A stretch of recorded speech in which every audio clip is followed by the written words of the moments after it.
ನಮಸ್ಕಾರ, ವಿಬಿಸಿ ನ್ಯೂಸ್ ಬೀಟ್ಗೆ ಸ್ವಾಗತ. ನಾನು ಸಮೀಕ್ಷಾ ಹೆಚ್ಆರ್. ಈಗ ಹೆಡ್ಲೈನ್ಸ್. ಫೆಬ್ರವರಿ 23ಕ್ಕೆ ಆದಿಚುಂಚನಗಿರಿಗೆ ಮೋದಿ ಆಗಮನ, ಬಾಲಗಂಗಾಧರನಾಥ ಶ್ರೀಗಳ ಗದ್ದುಗೆ ಉದ್ಘಾಟನೆ, ಪ್ರಧಾನಿ ಭೇಟಿ ಹಿನ್ನೆಲೆಯಲ್ಲಿ ಬಿಗಿ ಭದ್ರತೆಗೆ ಸಿದ್ಧತೆ. ವಿಜಯಲಕ್ಷ್ಮಿ ದರ್ಶನ್ಗೆ ಅಶ್ಲೀಲ ಕಾಮೆಂಟ್, ಸೈಬರ್ ಪೊಲೀಸರ ಭರ್ಜರಿ ಕಾರ್ಯಾಚರಣೆ, ಬೆಂಗಳೂರು ಮೂಲದ ವ್ಯಕ್ತಿ ಸೇರಿ ಇಬ್ಬರ ಬಂಧನ. ಮುಡೆ ಗ್ಯಾಂಗ್ ವಿರುದ್ಧ ಧರ್ಮಸ್ಥಳ ಕ್ಷೇತ್ರ ಎಂಟ್ರಿ, ಕಾನೂನು ಹೋರಾಟಕ್ಕೆ ಶ್ರೀ ಕ್ಷೇತ್ರ ಅಧಿಕೃತ ನಿರ್ಧಾರ, ಜನವರಿ 3ರಂದು ಮಹತ್ವದ ತೀರ್ಪು.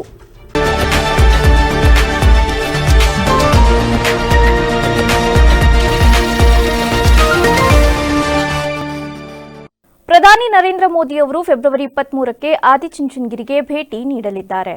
ಮಂಡ್ಯ ಜಿಲ್ಲೆಯ ನಾಗಮಂಗಲ ತಾಲೂಕಿನಲ್ಲಿರುವ ಆದಿಚುಂಚನಗಿರಿಗೆ ಭೇಟಿ ನೀಡಿ ಬಾಲಗಂಗಾಧರನಾಥ ಶ್ರೀಗಳ ಗದ್ದುಗೆ ಉದ್ಘಾಟನೆ ಮಾಡಲಿದ್ದಾರೆ. ಬಳಿಕ ನಿರ್ಮಲಾನಂದನಾಥ ಶ್ರೀಗಳ ವಾರ್ಷಿಕ ಪಟ್ಟಾಭಿಷೇಕದಲ್ಲಿ ಭಾಗಿಯಾಗಲಿದ್ದಾರೆ. ಇದೇ ವೇಳೆ ಶ್ರೀ ಕ್ಷೇತ್ರ ಆದಿಚುಂಚನಗಿರಿ ಹಾಗೂ ಧಾರ್ಮಿಕ ವಿಚಾರವಾಗಿ ಪ್ರಧಾನಿ ಮೋದಿ ಭಾಷಣ ಮಾಡಲಿದ್ದಾರೆ. ಇನ್ನೇನು ಕೆಲವೇ ದಿನಗಳಲ್ಲಿ ಚುಂಚನಗಿರಿ ಶ್ರೀಗಳು ಮೋದಿ ಪ್ರವಾಸದ ಬಗ್ಗೆ ಅಧಿಕೃತವಾಗಿ ಘೋಷಣೆ ಮಾಡಲಿದ್ದಾರೆ. ನಟ ದರ್ಶನ್ ಪತ್ನಿ ವಿಜಯಲಕ್ಷ್ಮಿಗೆ ಅಶ್ಲೀಲ ಕಾಮೆಂಟ್ ಮಾಡಿ ನಿಂದಿಸಿದ ಪ್ರಕರಣ ಸಂಬಂಧ ಬೆಂಗಳೂರು ಮೂಲದ ವ್ಯಕ್ತಿ ಸೇರಿ ಇಬ್ಬರು ಆರೋಪಿಗಳನ್ನು ಸೈಬರ್ ಪೊಲೀಸರು ಬಂಧಿಸಿದ್ದಾರೆ.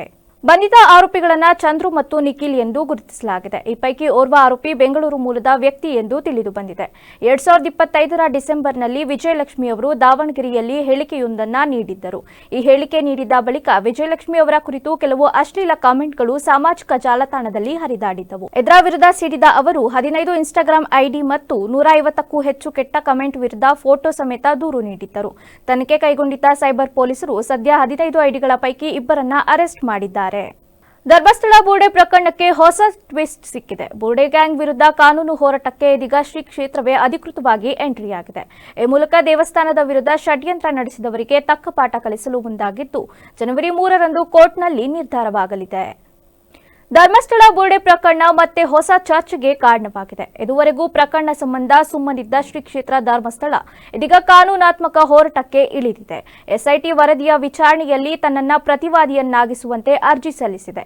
ಎಸ್ಐಟಿ ಸಲ್ಲಿಸಿದ ವರದಿಯನ್ವಯ ನಾಳೆ ನ್ಯಾಯಾಲಯ ಆದೇಶ ನೀಡುವ ಸಾಧ್ಯತೆ ಇತ್ತು. ಆದರೆ ಇದೀಗ ಕ್ಷೇತ್ರದ ಪರವಾಗಿ ಮತ್ತೊಂದು ಅರ್ಜಿ ಸಲ್ಲಿಕೆಯಾಗಿದ್ದರಿಂದ ಮಹತ್ವದ ತಿರುವು ಪಡೆದಿದೆ. ಒಂದು ವೇಳೆ ನ್ಯಾಯಾಲಯ ಅರ್ಜಿಯನ್ನ ಸ್ವೀಕರಿಸಿದರೆ ಶನಿವಾರ ನೀಡಲಿರುವ ಆದೇಶ ಮತ್ತೆ ಮುಂದೂಡಿಕೆ ಆಗುವ ಸಾಧ್ಯತೆಯೂ ಇದೆ. ಜಗತ್ತಿನ ಮೂಲ ಸೌಂದರ್ಯವನ್ನ ಬ್ರಹ್ಮ ಸೃಷ್ಟಿಸಿದ್ರೆ ಆ ಸೌಂದರ್ಯಕ್ಕೆ ಶಿಲೆಯ ಮೂಲಕ ಜೀವ ಮತ್ತು ಆಕೃತಿ ನೀಡಿದವರು ವಿಶ್ವಕರ್ಮರು ಎಂದು ಜಿಲ್ಲಾ ಕನ್ನಡ ಸಾಹಿತ್ಯ ಪರಿಷತ್ತಿನ ಅಧ್ಯಕ್ಷ ಎಚ್.ಎಲ್. ಮಲ್ಲೇಶ್ ಗೌಡ ಅವರು ಬಣ್ಣಿಸಿದರು. ಜಿಲ್ಲಾಡಳಿತ ಹಾಗೂ ಕನ್ನಡ ಮತ್ತು ಸಂಸ್ಕೃತಿ ಇಲಾಖೆಯ ಸಹಯೋಗದಲ್ಲಿ ಗುರುವಾರ ಹಾಸನಾಂಬ ಕಲಾಕ್ಷೇತ್ರದಲ್ಲಿ ಆಯೋಜಿಸಲಾಗಿದ್ದ ಅಮರಶಿಲ್ಪಿ ಜಕಣಾಚಾರಿ ಸಂಸ್ಮರಣಾ ದಿನಾಚರಣೆಯನ್ನ ಉದ್ಘಾಟಿಸಿ ಮಾತನಾಡಿದ ಅವರು, ಜಕಣಾಚಾರಿಯವರ ಶಿಲ್ಪಕಲೆ ಕೇವಲ ಕಲ್ಲಿನ ಕೆತ್ತನೆಯಲ್ಲ, ಅದು ವೃತ್ತಪ್ರಾಯವಾದ ಶಿಲೆಗೆ ವ್ಯಕ್ತತೆ ನೀಡುವ ಕಲೆ. ಬೇಲೂರು ಹಳೆಬೀಡಿನಂತಹ ಶಿಲ್ಪಕಲೆಯ ತವರುಗಳು ಇಂದು ವಿಶ್ವವಿಖ್ಯಾತ ಪಡೆಯಲು ವಿಶ್ವಕರ್ಮರ ಶ್ರಮವೇ ಕಾರಣ ಎಂದು ಸ್ಮರಿಸಿದರು. ಯಾವ ರಾಜ್ಯ ಮಟ್ಟದ ಸಂಘಟನೆಯನ್ನ ಮಾಡ್ತಕ್ಕಂಥ ನಿಟ್ಟಿನಲ್ಲಿ ಸುಮಾರು 22 ವರ್ಷಗಳ ಹಿಂದೆ ನಮ್ಮ ನಂಜುಂಡಿಯವರನ್ನು ಅಧ್ಯಕ್ಷರನ್ನಾಗಿಸಿ ಇಡೀ ಜಿಲ್ಲೆಯಲ್ಲಿ ಸುಮಾರು 38 ಜಿಲ್ಲೆಗಳಿದ್ದಾಗ ಎಲ್ಲ ಜಿಲ್ಲಾ ಸಮಾವೇಶಗಳನ್ನು ಮುಗಿಸಿ ಬೆಂಗಳೂರಿನಲ್ಲಿ ನ್ಯಾಷನಲ್ ಕಾಲೇಜ್ ಗ್ರೌಂಡಲ್ಲಿ ನಾವು ಒಂದು ರಾಜ್ಯ ಮಟ್ಟದ ಬೃಹತ್ ಸಮ್ಮೇಳನವನ್ನು ಕೂಡ ಮಾಡಿದ್ವಿ. ಬಹುಶಃ ಅದರ ಪ್ರತಿಫಲವಾಗಿಯೇ ಸರ್ಕಾರದಿಂದ ಅನೇಕ ಕೊಡುಗೆಗಳು ಸಮಾಜಕ್ಕೆ ಸಿಕ್ತು. ಅದರೊಳಗೆ ಈ ಅಮರಶಿಲ್ಪಿ ಜಕಣಾಚಾರ್ಯರ ಸಂಸ್ಮರಣೋತ್ಸವವು ಕೂಡ ಒಂದಾಗಿದೆ. ಬಹುಶಃ ಸಮ್ಮೇಳನಗಳನ್ನು ಪ್ರಾರಂಭ ಮಾಡುವ ಕಾಲದಲ್ಲಿ ಒಂದು ಯೋಜನೆಯನ್ನು ನಾವೇ ನಂಜುಂಡಿಯವರ ಗಮನಕ್ಕೆ ತಂದ್ವಿ. ನಮ್ಮಲ್ಲಿ ಸಾಕಷ್ಟು ಜನ ಶಿಲ್ಪಿಗಳು ಆಗಿ ಹೋಗಿದ್ದಾರೆ. ಅದರೊಳಗೆ ಅತ್ಯಂತ ಪ್ರಮುಖರು ವಿಖ್ಯಾತರು ಅಂತ ಅಂದರೆ ನಮ್ಮ ಅಮರಶಿಲ್ಪಿ ಜಕಣಾಚಾರ್ಯರು. ಇವರ ಬಗ್ಗೆ ಬಹಳಷ್ಟು ಜನರಿಗೆ ಮಾಹಿತಿ ಇನ್ನೂ ಸಿಗ್ತಾ ಇಲ್ಲ. ಅದ್ರ ಜೊತೆಯಲ್ಲಿ ಅವ್ರು ಹೇಗಿದ್ದಾರೆ ಅಂತಕ್ಕಂಥ ಗುರುತು. ಕಾರ್ಯಕ್ರಮದ ದಿವ್ಯ ಸಾನ್ನಿಧ್ಯ ವಹಿಸಿದ್ದ ಪರಮಪೂಜ್ಯ ಶಿವ ಸುಜ್ಞಾನ ತೀರ್ಥ ಮಹಾಸ್ವಾಮಿಗಳು ಮಾತನಾಡಿ, ಶಿಲ್ಪಿಗಳು ಭಾವನಾತ್ಮಕವಾಗಿ ಕೆತ್ತನೆ ಮಾಡುತ್ತಾರೆ, ಆದರೆ ಎಂದಿಗೂ ತಮ್ಮ ಹೆಸರನ್ನ ಪ್ರಚಾರಕ್ಕೆ ಬಳಸಿಕೊಳ್ಳುವುದಿಲ್ಲ. ಅವರ ಕಲೆ ಅಜರಾಮರ ಎಂದು ತಿಳಿಸಿದರು. ಕಾರ್ಯಕ್ರಮದಲ್ಲಿ ಕನ್ನಡ ಮತ್ತು ಸಂಸ್ಕೃತಿ ಇಲಾಖೆಯ ಸಹಾಯಕ ನಿರ್ದೇಶಕರಾದ ಡಾ ಎಚ್.ಪಿ. ತಾರಾನಾಥ್, ಆಕಾಶವಾಣಿ ನಿವೃತ್ತ ಅಧಿಕಾರಿ ವಿಜಯ್ ಅಂಗಡಿ, ಸಮುದಾಯದ ಮುಖಂಡರು ಸೇರಿದಂತೆ ಮತ್ತಿತರರು ಉಪಸ್ಥಿತರಿದ್ದರು. ಬೇಲೂರು ತಾಲೂಕು ಕಚೇರಿಯಲ್ಲಿ ರಾಷ್ಟ್ರೀಯ ಹಬ್ಬಗಳ ಆಚರಣಾ ಸಮಿತಿ ವತಿಯಿಂದ ವಿಶ್ವಕರ್ಮ ಜಯಂತಿಯನ್ನು ಅರ್ಥಪೂರ್ಣವಾಗಿ ಆಚರಿಸಲಾಯಿತು. ಅಮರಶಿಲ್ಪಿ ಜಕಣಾಚಾರಿಯವರ ಭಾವಚಿತ್ರಕ್ಕೆ ಪುಷ್ಪಾರ್ಚನೆ ಸಲ್ಲಿಸಿದ ನಂತರ ವಿಶ್ವಕರ್ಮ ಸಮಾಜದ ತಾಲೂಕು ಅಧ್ಯಕ್ಷ ಪುರುಷೋತ್ತಮ್ ಮಾತನಾಡಿ, ದೇಶದ ಆರ್ಥಿಕ ಮತ್ತು ಸಾಂಸ್ಕೃತಿಕ ಬೆಳವಣಿಗೆಯಲ್ಲಿ ವಿಶ್ವಕರ್ಮರ ಪಾತ್ರ ದೊಡ್ಡದಿದೆ.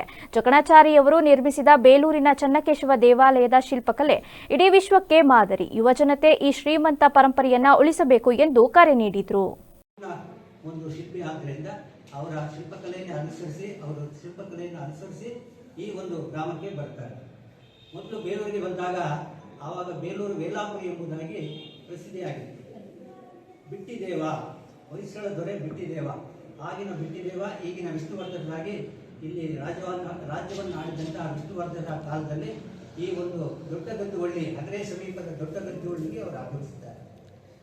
ದೊಡ್ಡಗದ್ದುವಳ್ಳಿಯಲ್ಲಿ ಲಕ್ಷ್ಮೀ ದೇವಾಲಯವನ್ನು ನಿರ್ಮಾಣ ಮಾಡುವ ಈ ಸಂದರ್ಭದಲ್ಲಿ ಅವರಿಗೊಂದು ಅವಕಾಶ ಸಿಗುತ್ತೆ. ಒಬ್ಬ ಯುವ ಶಿಲ್ಪಿ ದೊಡ್ಡಗದ್ದುವಳ್ಳಿಯ ಲಕ್ಷ್ಮಿಯ ವಿಗ್ರಹವನ್ನು ಕೆತ್ತನೆ ಮಾಡಿದಂತೆ ಇವತ್ತಿಗೂ ಕೂಡ ಅಲ್ಲಿ ದಾಖಲೆ ಇದೆ. ಆ ದೊಡ್ಡಗದ್ದುವಳ್ಳಿಯಲ್ಲಿ ಆ ಕೆಲಸ ಮಾಡಿದಂಥ ಒಂದು ನೈಪುಣ್ಯತೆಯ ಫಲವಾಗಿ ಬೇಲೂರಿಗೆ ಬರ್ತಾರೆ. ಬೇಲೂರಲ್ಲಿ ರಾಮಾನುಜಾಚಾರ್ಯರ ಕೃಪಾ ಕಟಾಕ್ಷದಿಂದ, ಬಿಟ್ಟಿದೇವನ ಒಂದು ಆಶೀರ್ವಾದದಿಂದ ಬೇಲೂರಿನ ಶಿಲ್ಪಕಲೆಯಲ್ಲಿ ಅವರಲ್ಲಿ ತೊಡಗಿಸುವ ಒಂದು ಸೌಭಾಗ್ಯ ಇಲ್ಲಿಯ ಒಂದು ಸ್ಥಳಕ್ಕೆ ನಂತರ ಮಾತನಾಡಿದ ತಹಶೀಲ್ದಾರ್ ಶ್ರೀಧರ್ ಕಂಕನವಾಡಿ, ವಿಶ್ವಕರ್ಮರು ಶ್ರಮ, ಸೃಜನಶೀಲತೆ ಹಾಗೂ ನೈಪುಣ್ಯದ ಜೀವಂತ ಪ್ರತೀಕವಾಗಿದ್ದಾರೆ. ಸಮಾಜದ ಅಭಿವೃದ್ಧಿಯಲ್ಲಿ ಕಾರ್ಮಿಕರು, ಶಿಲ್ಪಿಗಳು ಹಾಗೂ ಕೈಗಾರಿಕೆಗಾರರ ಪಾತ್ರ ಅತ್ಯಂತ ಮಹತ್ವವಾದುದು ಎಂದು ತಿಳಿಸಿದರು.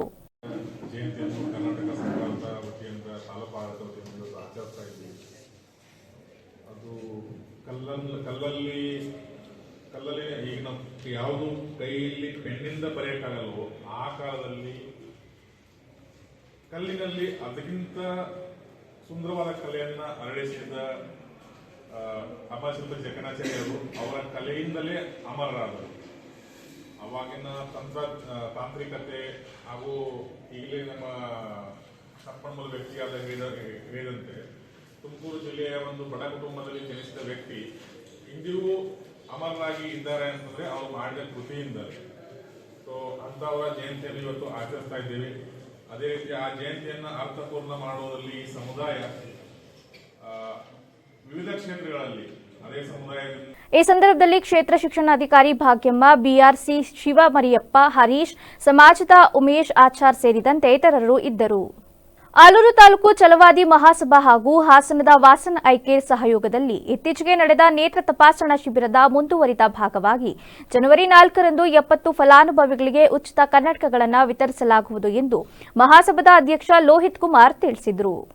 ಕೆ. ಶಿವರಾಮ್ ಅವರ ಜನ್ಮದಿನದ ಅಂಗವಾಗಿ ಆಯೋಜಿಸಿದ್ದ ಶಿಬಿರದಲ್ಲಿ 220 ಮಂದಿ ತಪಾಸಣೆಗೊಳಗಾಗಿದ್ದರು. ಈ ವಿತರಣಾ ಕಾರ್ಯಕ್ರಮವು ಆಲೂರು ಬಸ್ ನಿಲ್ದಾಣದ ಬಳಿ ನಡೆಯಲಿದ್ದು, ಸಂಸದ ಶ್ರೇಯಸ್ ಪಟೇಲ್ ಸೇರಿದಂತೆ ಹಲವು ಗಣ್ಯರು ಭಾಗವಹಿಸಲಿದ್ದಾರೆ ಎಂದು ಮಾಹಿತಿ ನೀಡಿದರು. ಹಾಸ್ಪಿಟಲಿಂದ ಛಲವಾದಿ ಮಹಾಸಭಾ ಘಟಕ ಆಲೂರು ಘಟಕದಿಂದ ಶ್ರೀಯುತ ಮುರಳೀಮೋಹನ್ ಅವರ ಸಂಶಯಾಕ್ಷರದಲ್ಲಿ ಉಚಿತ ಕಣ್ಣಿನ ತಪಾಸಣೆಯನ್ನು ಉಚಿತವಾಗಿ ಏರ್ಪಡಿಸಿದ್ದು, ಈ ಶಿಬಿರದಲ್ಲಿ ಸುಮಾರು 220 ಜನ ತಪಾಸಣೆಯನ್ನು ಭಾಗವಹಿಸಿದ್ರು. ಇದರಲ್ಲಿ 70 ಜನರಿಗೆ ಕನ್ನಡಕವನ್ನು ಫಲಾನುಭವಿಗಳಿಗೆ ವಿತರಣೆ ಆಯ್ಕೆ ಮಾಡಲಾಗಿದೆ. ಇವರಿಗೆ ದಿನಾಂಕ 4/1/2026 ಭಾನುವಾರದಂದು ಉಚಿತವಾಗಿ ಕನ್ನಡಕ ವಿತರಣೆಯನ್ನು ಮಾಡಲಾಗುತ್ತದೆ. ಈ ಕಾರ್ಯಕ್ರಮಕ್ಕೆ ಹಾಸನ ಜನಪ್ರಿಯ ಸಂಸದರಾದ ಶ್ರೀಯುತ ಶ್ರೇಯಸ್ ಪಟೇಲ್ ಅವರು ಆಲೂರು ಕಟಾಯ ವಿಧಾನಸಭಾ ಕ್ಷೇತ್ರದ ಕಾಂಗ್ರೆಸ್ ಮುಖಂಡರಾದ ಶ್ರೀಯುತ ಮುರಳೀಮೋಹನ್ ಸರ್ ಅವರು ಆಗಮಿಸಿದ್ದಾರೆ. ಈ ಫಲಾನುಭವಿಗಳಿಗೆ ತಪ್ಪದೇ ಬಂದು ಕನ್ನಡಕವನ್ನು ಶೋಷಿತ ಸಮಾಜ ಎಚ್ಚರಗೊಳ್ಳಲು ಶಿಕ್ಷಣವೇ ಏಕೈಕ ಮಾರ್ಗ ಎಂದು ರಾಜ್ಯ ಬೌದ್ಧ ಮಹಾಸಭಾದ ಅಧ್ಯಕ್ಷ ಸಿದ್ದರಾಜು ತಿಳಿಸಿದರು. ಸಕಲೇಶಪುರ ಪಟ್ಟಣದಲ್ಲಿ ಹಮ್ಮಿಕೊಂಡಿದ್ದ 8ನೇ ವರ್ಷದ ಭೀಮಾ ಕೊರೆಂಗ ವಿಜಯೋತ್ಸವದಲ್ಲಿ ಮಾತನಾಡಿದ ಅವರು, 208 ವರ್ಷಗಳ ಹಿಂದೆ ಅಸ್ಪೃಶ್ಯತೆ ವಿರುದ್ಧ ನಡೆದ ಮೊದಲ ಹೋರಾಟವಿದು. ಅಂಬೇಡ್ಕರ್ ಅವರ ಸಂವಿಧಾನದ ಆಶಯಗಳನ್ನು ಉಳಿಸಿಕೊಳ್ಳಲು ಯುವಜನತೆ ಜಾಗೃತರಾಗಬೇಕು ಎಂದರು. ಕಾರ್ಯಕ್ರಮಕ್ಕೂ ಮುನ್ನ ಅಂಬೇಡ್ಕರ್ ಪ್ರತಿಮೆಗೆ ಮಾಲಾರ್ಪಣೆ ಮಾಡಿ ಕಲಾ ತಂಡದೊಂದಿಗೆ ಭವ್ಯ ಮೆರವಣಿಗೆ ನಡೆಸಲಾಯಿತು. 100 ಎಕರೆ ಕಾಫಿ ತೋಟದವರಿಗೂ ಅದೇ ಒಟ್ಟು. ಏನ್ ಮಂಜಣ್ಣ ಕರೆಕ್ಟ್ ಅಲ್ಲ? ನಿಮ್ದು ಕಾಫಿ ತೋಟ ಅಲ್ಲ? ಮುರಳಿ ಮೋಹನ್ಗೂ ಅದೇ ಒಟ್ಟು, ಸಿಮೆಂಟ್ ಮಂಜಣ್ಣಂಗೂ ಅದೇ ಒಟ್ಟು, ನಯನ ನೋಟನ್ಗೂ ಅದೇ ಒಟ್ಟು, ಅನಂತ್ ಕುಮಾರ್ಗಳಿಗೂ ಅದೇ ಒಟ್ಟು. ಕರೆಕ್ಟ್ ಅಲ್ರಿ?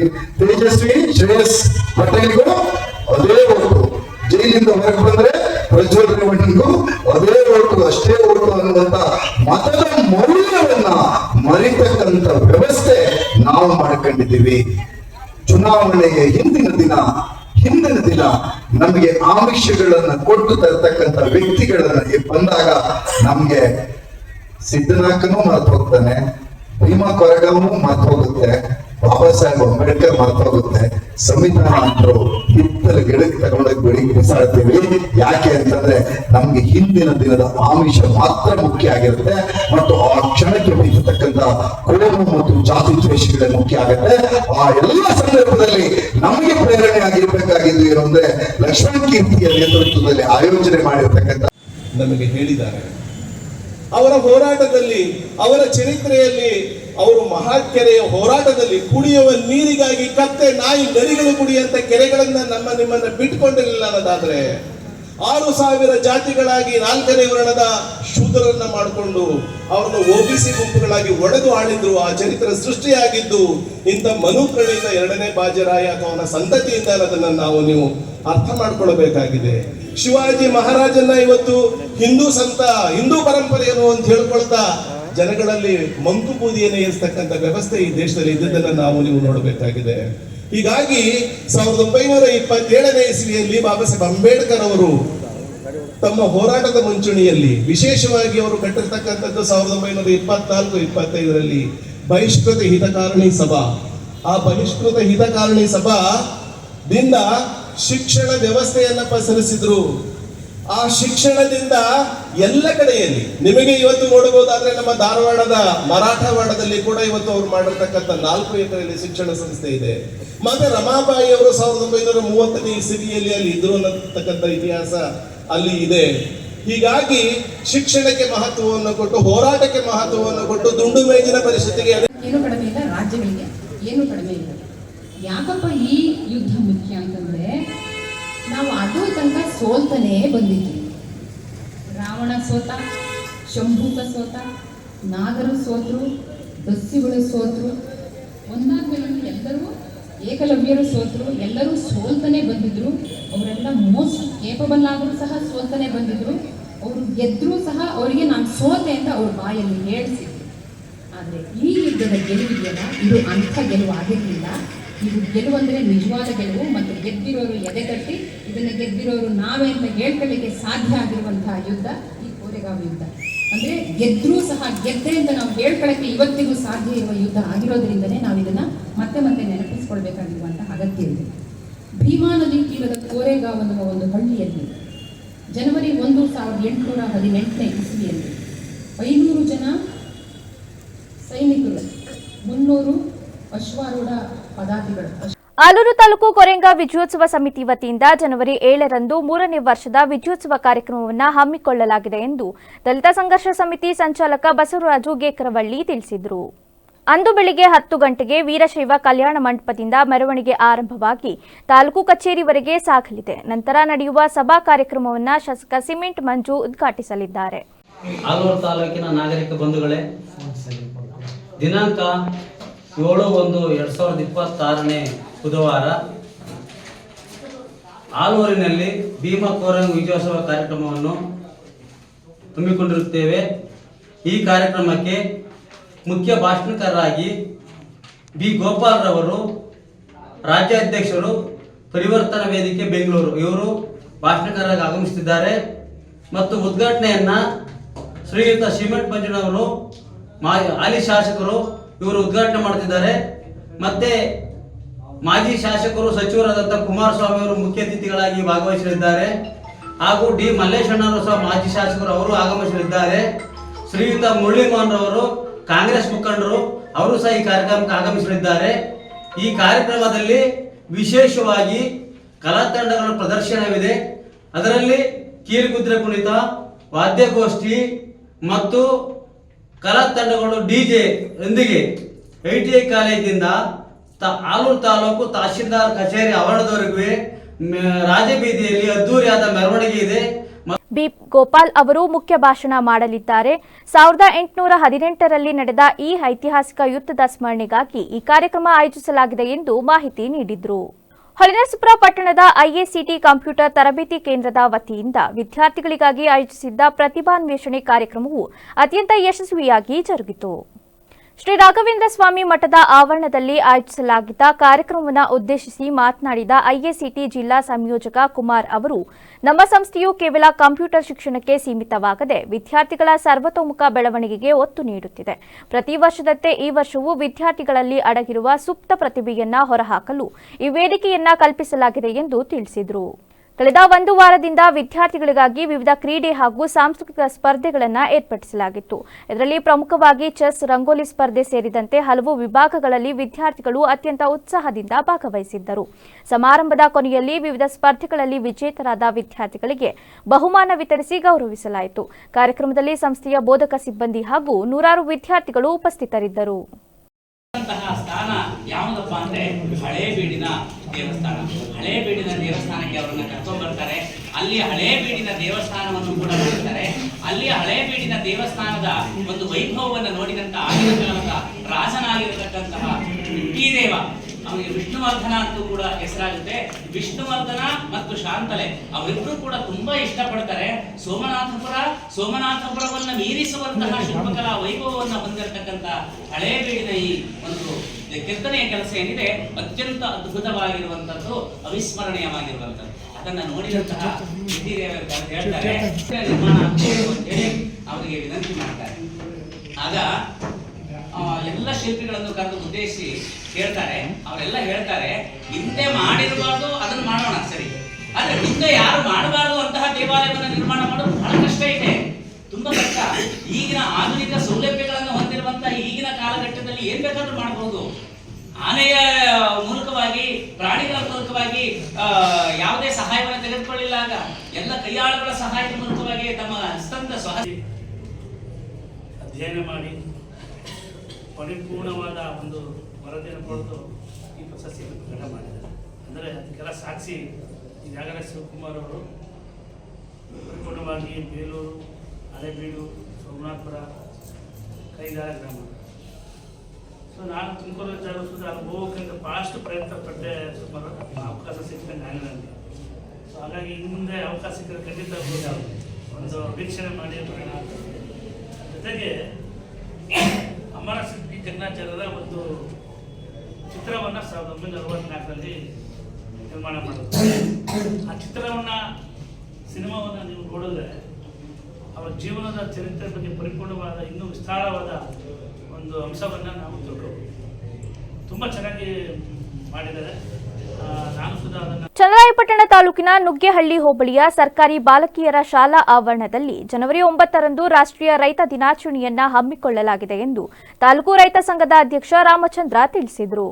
ನುಗ್ಗೇಹಳ್ಳಿ ಹೋಬಳಿಯ ಕೃಷಿ ಇಲಾಖೆ ಕಚೇರಿಯಲ್ಲಿ ನಡೆದ ಪೂರ್ವಭಾವಿ ಸಭೆಯಲ್ಲಿ ಮಾತನಾಡಿದ ಅವರು, ತಾಂತ್ರಿಕ ಕಾರಣಗಳಿಂದಾಗಿ ಡಿಸೆಂಬರ್ 23ರಂದು ನಡೆಯಬೇಕಿದ್ದ ರೈತ ದಿನಾಚರಣೆಯನ್ನ ಜನವರಿ 9ಕ್ಕೆ ಮುಂದೂಡಲಾಗಿದೆ. ದೇಶದ ಬೆನ್ನೆಲುಬಾದ ರೈತನನ್ನ ಗೌರವಿಸುವುದು ನಮ್ಮೆಲ್ಲರ ಆದ್ಯ ಕರ್ತವ್ಯ. ಈ ಹಿನ್ನೆಲೆಯಲ್ಲಿ ಹೋಬಳಿ ಮತ್ತು ತಾಲೂಕು ಮಟ್ಟದ ಎಲ್ಲ ರೈತ ಬಾಂಧವರು ಹೆಚ್ಚಿನ ಸಂಖ್ಯೆಯಲ್ಲಿ ಭಾಗವಹಿಸಿ ಕಾರ್ಯಕ್ರಮವನ್ನು ಯಶಸ್ವಿಗೊಳಿಸಬೇಕು ಎಂದು ಮನವಿ ಮಾಡಿದರು. 23ನೇ ತಾರೀಕು ಕೃಷಿ ಅಧಿಕಾರಿಗಳು ನಾನು ಬೆಳೆದಿರೋಂಥ ಬೆಳೆ ರಾಗಿ ಮತ್ತು ಶುಂಠಿ ಮತ್ತು ಹಸು, ಎಮ್ಮೆ, ಆಡುಗಳು ಮತ್ತು ನನ್ನ ಹೋಟ್ಲು ಬಿಸ್ನೆಸ್ಸಲ್ಲಿ ಇಷ್ಟೊಂದೆಲ್ಲ ಒಬ್ಬ ತಾಲೂಕು ರೈತರ ಸಂಘದ ಅಧ್ಯಕ್ಷ ಆಗಿ ಇವೆಲ್ಲನೂ ಇದು ಮಾಡ್ತಾಯಿದ್ದಾರೆ ಅಂತ ಅಂದ್ಕೊಂಡು ನನಗೊಂದು ಸನ್ಮಾನ ಇಟ್ಕೊಂಡಿದ್ರು 23ನೇ ತಾರೀಕಲ್ಲಿ. 23ನೇ ತಾರೀಕು ನಮಗೆ ಮೈಸೂರು ಇಳಿವಾಳದಲ್ಲಿ ನಮ್ಮ ನಾಯಕರಾದಂಥ KS ಪುಟ್ಟಣ್ಣನವರ ಪುತ್ಥಳಿ ಅನಾವರಣ ಕಾರ್ಯಕ್ರಮ ಇರೋದ್ರಿಂದ ನಾವು ಅಲ್ಲಿಗೆ ಹೋಗಿದ್ದು, ಇಲ್ಲಿ ಯಾರೂ ಇರಲಿಲ್ಲ. ಆ ದೃಷ್ಟಿಯಿಂದ ಇವತ್ತಿಲ್ಲಿ ನಾವು 9ನೇ ತಾರೀಕೇನು ಪೂರ್ವಭಾವಿ ಸಭೆ ಕರೆದಿದ್ವೋ, ಇಲ್ಲಿ ಅವತ್ತು ನಮ್ಮ ತಾಲೂಕು ಅಧಿಕಾರಿ ಮೋಹನ್ ಸರ್ ಕರೆದಿದ್ದು ಮತ್ತು ದಿನೇಶ್ ಸರ್ ಕರೆದಿದ್ದು. ಇವತ್ತು ಈ ದಿವಸಗಳಲ್ಲಿ ನನ್ನನ್ನು ಗುರುತಿಸಿ ಸನ್ಮಾನ ಮಾಡಿದ್ದಾರೆ. ಅವರಿಗೆ ನಾನು ಈ ಸಮಯದಲ್ಲಿ ಸ್ವಾಗತವನ್ನು ಬಯಸ್ತೇನೆ. ಸಭೆಯಲ್ಲಿ ತಾಲೂಕು ಕೃಷಿ ಅಧಿಕಾರಿ ಮೋಹನ್, ಹೋಬಳಿ ಕೃಷಿ ಅಧಿಕಾರಿ ದಿನೇಶ್, ರಾಜ್ಯ ರೈತ ಸಂಘದ ಅಧ್ಯಕ್ಷೆ ನಾಗರತ್ನಮ್ಮ, ಮುಖಂಡರುಗಳಾದ ಕುಮಾರ್, ಮಂಜು, ಅಣ್ಣೇಗೌಡ ಸೇರಿದಂತೆ ಹಲವರು ಉಪಸ್ಥಿತರಿದ್ದರು. ಚಾಮರಾಜನಗರ ಜಿಲ್ಲೆಯ ಕೊಳ್ಳೇಗಾಲ ತಾಲೂಕಿನ ಚಿಕ್ಕಲೂರು ಶ್ರೀ ಸಿದ್ದಪ್ಪಾಜಿ ಜಾತ್ರಾ ಮಹೋತ್ಸವದ ಹಿನ್ನೆಲೆಯಲ್ಲಿ ಹನೂರು ವಿಧಾನಸಭಾ ಕ್ಷೇತ್ರದ ಶಾಸಕ MR ಮಂಜುನಾಥ್ ಅವರು ಸ್ಥಳಕ್ಕೆ ಭೇಟಿ ನೀಡಿ ಸಿದ್ಧತೆಗಳನ್ನು ಪರಿಶೀಲಿಸಿದರು. ಜಾತ್ರೆಗೆ ವಿವಿಧ ರಾಜ್ಯಗಳಿಂದ ಸಾವಿರಾರು ಭಕ್ತರು ಆಗಮಿಸುವ ನಿರೀಕ್ಷೆ ಇದ್ದು ಭಕ್ತಾದಿಗಳಿಗೆ ಯಾವುದೇ ತೊಂದರೆಯಾಗದಂತೆ ಮೂಲಭೂತ ಸೌಕರ್ಯಗಳನ್ನು ಒದಗಿಸಲು ಅಧಿಕಾರಿಗಳಿಗೆ ಸೂಚನೆ ನೀಡಿದರು. ಈ ಸಂದರ್ಭದಲ್ಲಿ ಮಾತನಾಡಿದ ಶಾಸಕರು, ಕುಡಿಯುವ ನೀರು, ಬೀದಿ ದೀಪ, ಸ್ವಚ್ಛತೆ ಹಾಗೂ ಸಾರಿಗೆ ವ್ಯವಸ್ಥೆಯಲ್ಲಿ ಯಾವುದೇ ಲೋಪವಾಗಬಾರದು. ಸಂಚಾರಕ್ಕೆ ಅಡಚಣೆಯಾಗದಂತೆ ರಸ್ತೆಯ ಮುಂಭಾಗದಲ್ಲಿ ಅಂಗಡಿಗಳನ್ನು ಹಾಕಲು ಅವಕಾಶ ನೀಡಬಾರದು ಎಂದು ಅಧಿಕಾರಿಗಳಿಗೆ ಕಟ್ಟುನಿಟ್ಟಿನ ಆದೇಶ ನೀಡಿದರು.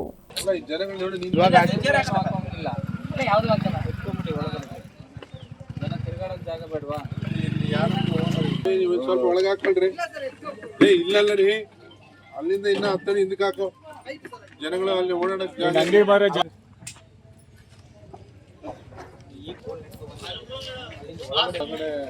ಏನಿಲ್ಲ ಸರ್, ದೇವಸ್ಥಾನ 2 ರೌಂಡ್ ಬ್ಯಾರಿಕೇಡ್ ಆಗಿದೆ.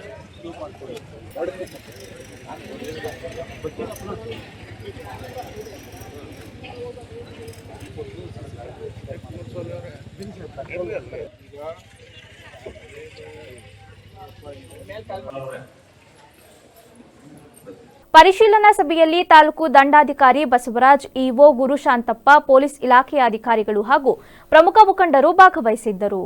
ಈಗ ಮತ್ತೊಮ್ಮೆ ಹೆಡ್ಲೈನ್ಸ್. ಫೆಬ್ರವರಿ 23ಕ್ಕೆ ಆದಿಚುಂಚನಗಿರಿಗೆ ಮೋದಿ ಆಗಮನ, ಬಾಲಗಂಗಾಧರನಾಥ ಶ್ರೀಗಳ ಗದ್ದುಗೆ ಉದ್ಘಾಟನೆ, ಪ್ರಧಾನಿ ಭೇಟಿ ಹಿನ್ನೆಲೆಯಲ್ಲಿ ಬಿಗಿ ಭದ್ರತೆಗೆ ಸಿದ್ಧತೆ.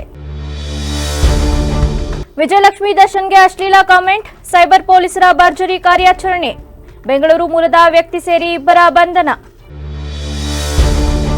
ಮುಡೆ ಗ್ಯಾಂಗ್ ವಿರುದ್ಧ ಧರ್ಮಸ್ಥಳ ಕ್ಷೇತ್ರ ಎಂಟ್ರಿ, ಕಾನೂನು ಹೋರಾಟಕ್ಕೆ ಶ್ರೀ ಕ್ಷೇತ್ರ ಅಧಿಕೃತ ನಿರ್ಧಾರ, ಜನವರಿ 3ರಂದು ಮಹತ್ವದ ತೀರ್ಪು. ಕ್ಷಣ ಕ್ಷಣದ ಸುದ್ದಿಗಾಗಿ ನೋಡ್ತಾ ಇರಿ ಬಿಬಿಸಿ ಟಿವಿ, ಸತ್ಯದ ಕಡೆ ನಮ್ಮ ನಡೆ.